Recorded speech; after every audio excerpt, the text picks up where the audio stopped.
Hey, it's Alex from Remote Work Life and the Remote Work Life podcast.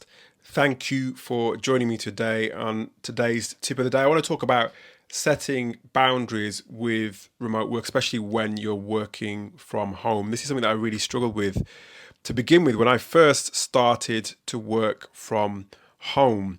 And what I wanted to do is just really share just some of my personal experience and give you some tips, some actionable, hopefully, insights that can help you to create more of a balanced, productive environment when you're working from home. So, when I first started working from home, it was a real struggle for me because I just started working from home and that was it.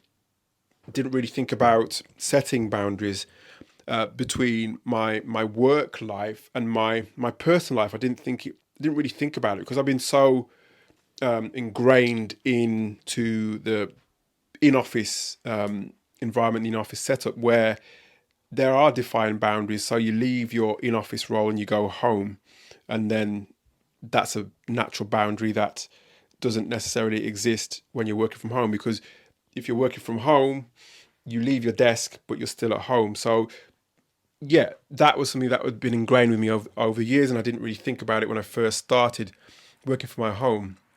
The other thing is, I have children, so I guess I just again fell into the whole idea of I'm at home now, I'm going to work. Didn't necessarily think about how I would go about that with my children being in the background, and that meant I struggled to maintain focus. It wasn't again until I started to have open conversations with my family about the importance of the boundaries, the importance of me having a dedicated workspace and time that was uninterrupted, that I began to experience the real benefits of working from home. Because you have to be, again, this is a word I use often, is you have to be intentional and be specific and deliberate about how you set yourself up when you're working from home. So here are a few things that I learned that I hope you can implement, I guess, into your patterns if you are struggling at the moment. Just a few things that I've learned I want to pass on to you. So let me know what you think. So the first thing is having open communication. So having an open conversation with my household about the hours that I work and the importance of having uninterrupted time. Often with children, you have to have repeat conversations, but conversations nonetheless, so to make them understand the importance of having uninterrupted work time at specific periods of the day. That's something that you really must do. Do it with your spouse, do it with your partner, your wife, whoever it may be, who you live with, so that they understand what's going on, and then they can communicate that to people who may just be visiting the house, for example. So that's number one. Number two is, again, I've said this multiple times, I'll say it again, having a designated workspace. That might be a dedicated office space, but if you don't have the space for that, having a specific area that is your workspace, and that basically signals work mode for you. That's what it did with me. That's what it does with me. This can help the household as well to understand when you're there, that means you need to focus and that you're at work. That's number two. So number three is setting clear expectations. So again, it's about communication, communicating your work hours, your specific work hours, and when you're available, not just with your team, but again with people in your family. And again, I've said this before, I'll say it again, that the transparency helps to manage expectations and reduces that interruption.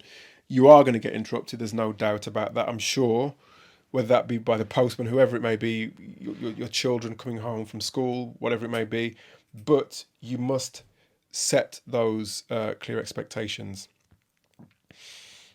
Break times, that's number four on my list, not necessarily in any particular order, but communicating your break times with your household members to encourage interaction. So this all sounds very scripted and very sort of deliberate.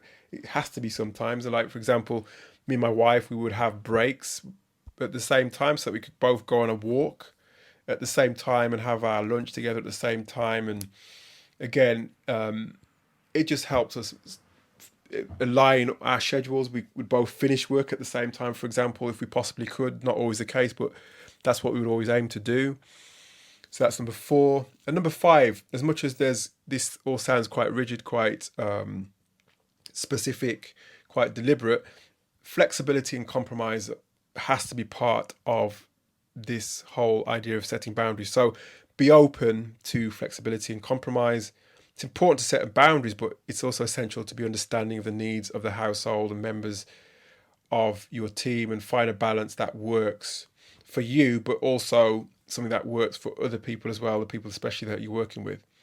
And by setting boundaries with work and other people in your household, you can experience increased productivity. That's what I've experienced. You can experience better well-being, mental well-being, physical well-being. So there's lots of good knock-on effects, and it's essential that you treat remote work. I keep saying this as well. Treat remote work with the same level of professionalism as you would with your traditional office environment, if that's something that you've done before as well. So thank you for joining me today. If you want to reach out, please do so. I've left a link to my LinkedIn in the show notes. That's the place where I normally hang out, so you can connect with me there by all means, and enjoy the rest of your day.